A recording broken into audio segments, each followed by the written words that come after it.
Hey everybody, this is Troy from Suzaman Entertainment, your one stop for all things entertainment. And I'm here to talk about some movie reviews. I got a twofer for you. I think I like doing two. Kind of gives me a little bit more to talk about. But once I start getting on a rant about several movies, the videos tend to get longer. So, we're talking about Evil Dead Rise. So this is the new Evil Dead movie, and yeah, I gotta say, I was kind of disappointed with this one. Uh, let's. Oh man, that red is a little too red, right? Let me see. There we go. Haha. So Evil Dead Rise is essentially, I don't know where it fits in with the rest of the Evil Dead movies. It's not. I don't think it's connected to any of them really. It's kind of its own thing. So I won't try to judge it based on that. But essentially, it comes across as it starts off with some killings, and then we backtrack a day. It's like earlier, one day earlier, So you're like, okay, some shit went down. But essentially, it's about some kids in an apartment finding a Necronomicon, and guess what happens? They can't speak the Samaritan, or is it ancient Sumerian, or whatever it's written in, but it comes conveniently with some vinyl that has a professor or scientist or whatever chanting the stuff stupidly. But we'll set our brains aside and just kind of get into it. And then a an evil spirit comes. You know how the Evil Dead works. You read from the book. Something evil comes, possesses someone, and starts killing everything. So it's basically kind of what's the setting? Okay, so all the other ones were basically in a cabin, even the remake, except for Army of Darkness, but that's kind of its own thing. But this is an apartment building, so they try to do something different.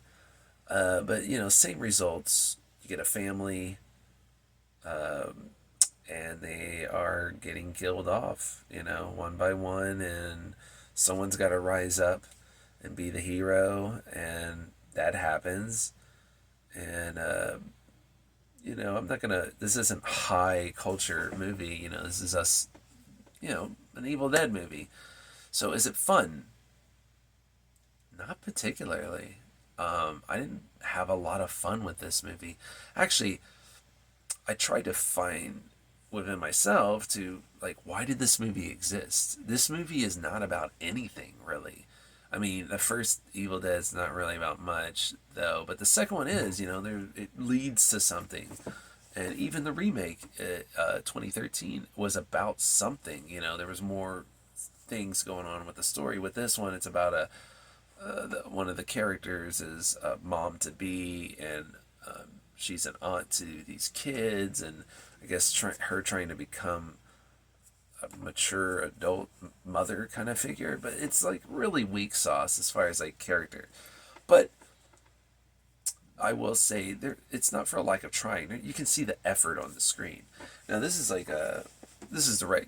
I don't know if Sam Raimi just gave this director Lee Cronin his permission, or if anyone can just I don't think he produced it or anything.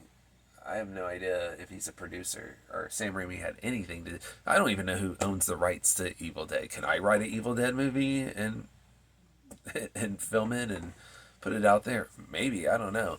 Maybe I just got to get Sam Raimi's blessing.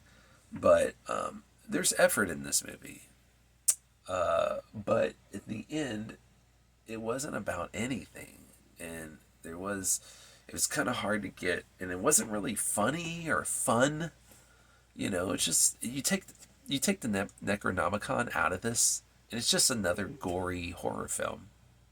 I mean, essentially.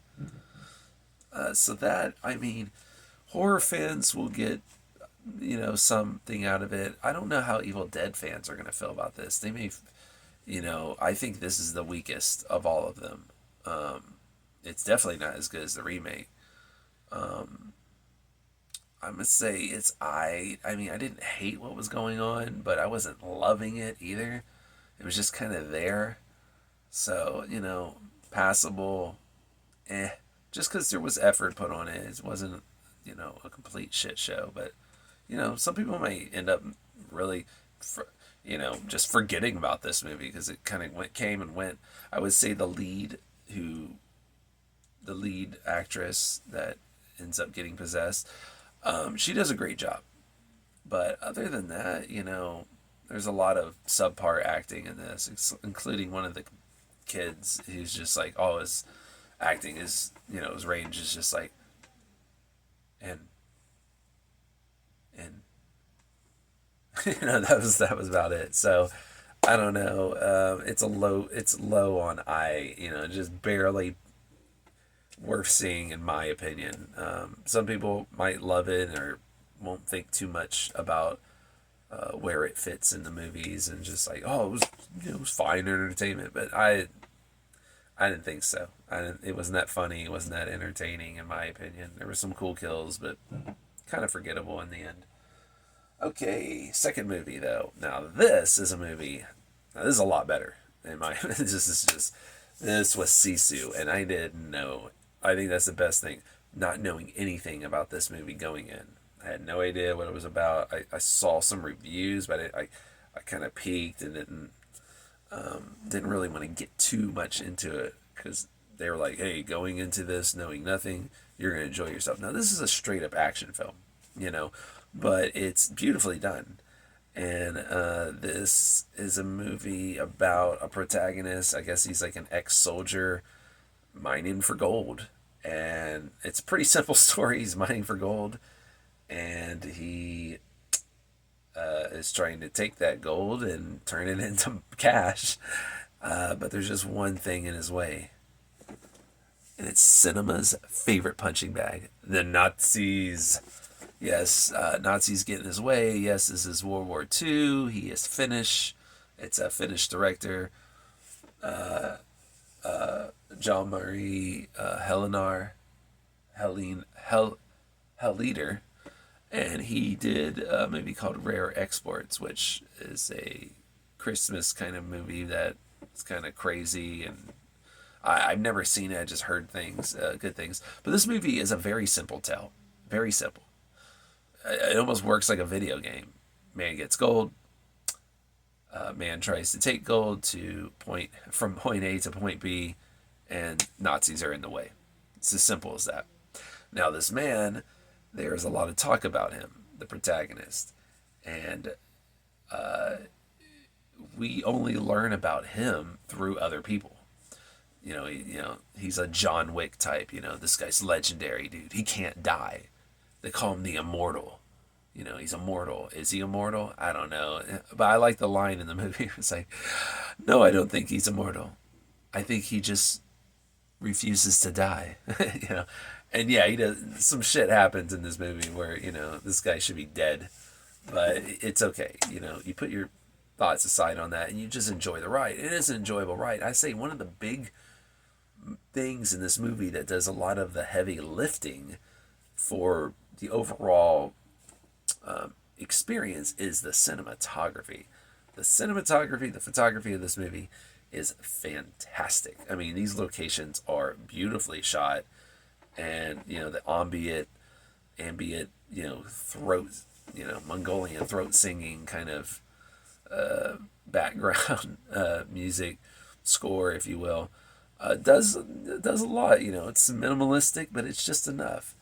And this thing is light on dialogue. I mean, the protagonist has one line, I think, maybe two, but essentially one line at the very end of the movie. This guy doesn't say anything but grunts and ers and that kind of thing, and that's fine. It doesn't. You don't really get to know the character and to say, but it's about the journey. Really, this is one of those movies where it's light on character development and whatnot, but it's just ex-soldier that's good at killing Russians and Nazis, and he's on his journey, and you're in for the ride. And for the most part, it is very enjoyable. There's some surprises. There's some crazy kills. There's some awesome kills, and it doesn't overstay its welcome. It's just right, and it's an enjoyable movie. I mean, that's all I can say is like this was a very good movie. I liked it a lot. Just how simple it was, and it didn't meander, and it didn't try to push, messages or try to make you feel a certain way. I think the atmosphere and the images tell everything. This is a perfect movie example of that. The perfect movie, you could have no sound whatsoever, and you could follow the story just through the visuals. And this is that movie. This movie fits that to a T. The only dialogue is by, all the supporting characters. Main character, does essentially says nothing.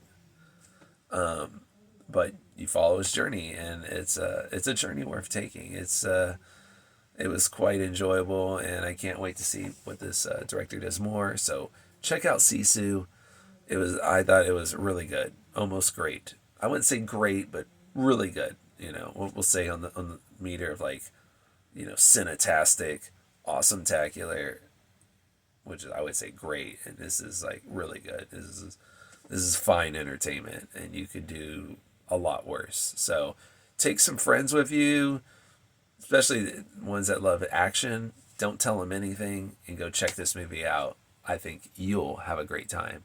And if you enjoyed this video, stick around for more Susan Man Entertainment.